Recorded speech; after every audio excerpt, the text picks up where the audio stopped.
We got our flaps.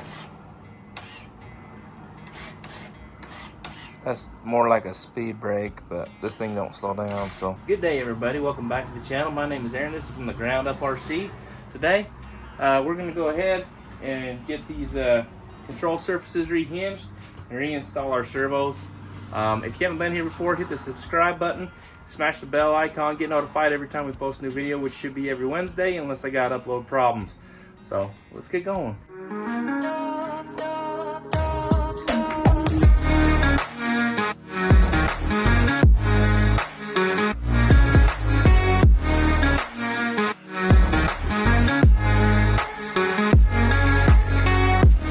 Here's what our flaps were like. They just kind of sat right in there like that. We had the hinge right on the bottom, so it opened up about like that. So we're going to use these style hinges, go back in there.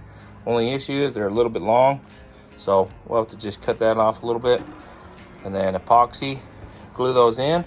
And I used CA hinges on this one prior. I don't have any more, so we're going to go ahead and use some of these that I got left over from the pits, and I'll show you what we do. First thing I'm gonna do is I'm just gonna come in here and we're just gonna cut those. I'm gonna go ahead and do all 10. I usually just do one wing at a time. All right, so after you do that, so where you can slide your hinges in, take all your hinges, slide it in there. That's a little loose because they were cut back earlier, and so back here where it's meatier fits in the hole. So I'll cut these back and then we'll retest it. So we got those cut back, just did the two ends. Kind of check our gap, make sure it's going to hinge in there the way we want. We'll go ahead and do the rest. All I did was took this set of cutters, come in here, kind of get a rough estimate of where I needed it, and then just kind of clip it just like that. Cut off the end. If you end up going down below these barbs, not a bad idea to rough that up. Not a bad idea to sand it up anyway.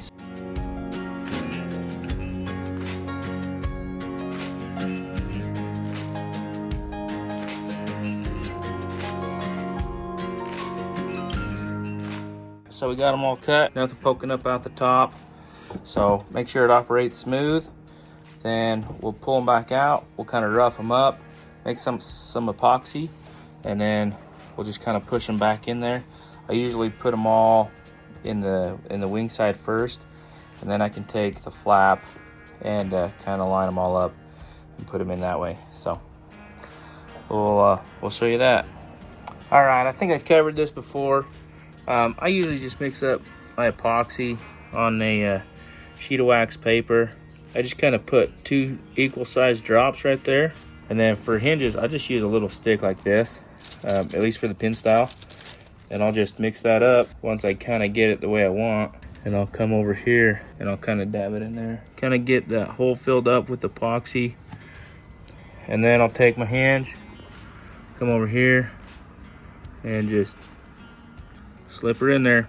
All right, so I'm gonna see if I can do this one-handed and looking through the camera.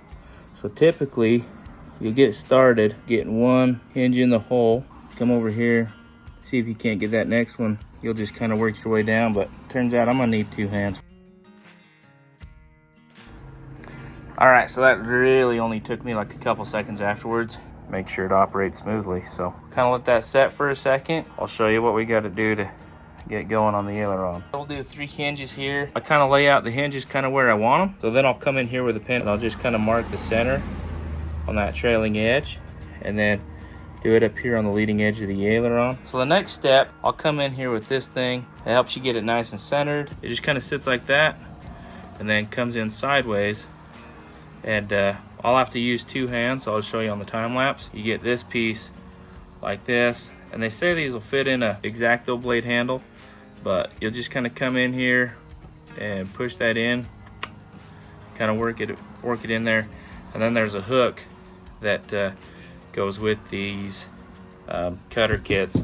They're just from Dubro, but then you go in, you clean it out, and then we'll slide our hinge in. So anyhow, I'll show you on the time lapse.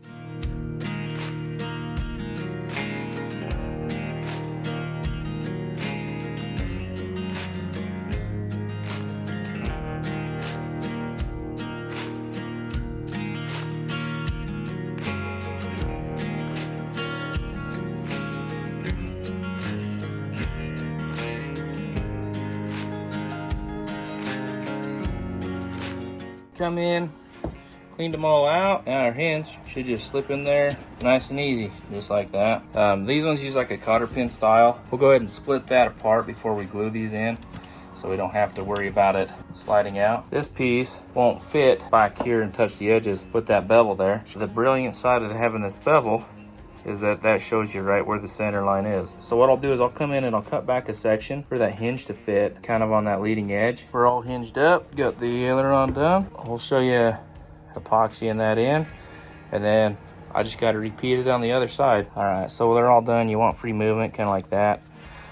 This one's a little stiff, a little tip. You can put a little Vaseline in those, keep them from moving. If you kind of forget, you can put a little denatured alcohol or acetone, kind of dilute the epoxy and kind of work it a little bit, but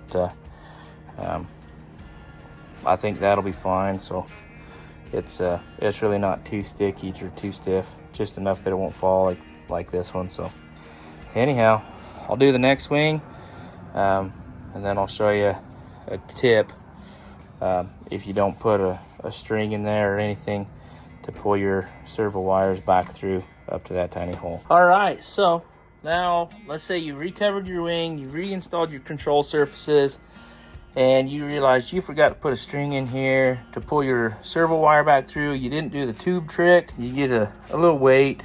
I got fishing line. We'll stand the wing up on its end. We'll drop it in that hole, and it just makes it real easy to kind of work it down through those holes. So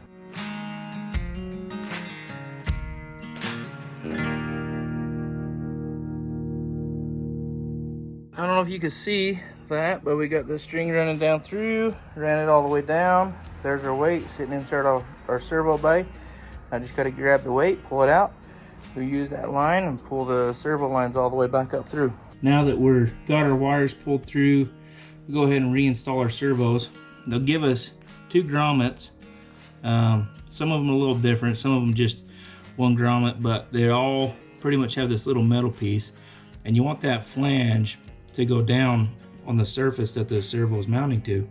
And that helps keep the screws from squishing down too much and helps dampen the servo from the vibrations that we get off our nitro and gas airplanes and even the electrics. So, but you stick those on there and then put your wire in down first, a little bit of an angle, and then just drop it in just like that. Then you grab your servo mounting screws. This is a #1 screwdriver. Other screws might be different. You might be using hex.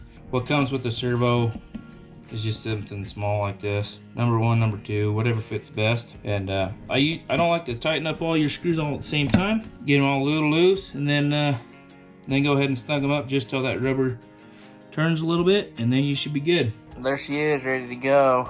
Won't be able to fly it probably, but we got ailerons, low rates, high rates. We got our flaps. That's more like a speed brake, but this thing don't slow down. So elevator and rudder, and then you can see the throttle moving there. Well, it's ready to go. If you haven't been here before and you enjoyed what you saw, hit that like and subscribe button, and hit the bell icon. Get notified every time we got a new video up. Otherwise, this thing's ready to go. As soon as we get some good wind and I got a good schedule, we'll get some footage for you and get it up on the YouTube. See you later.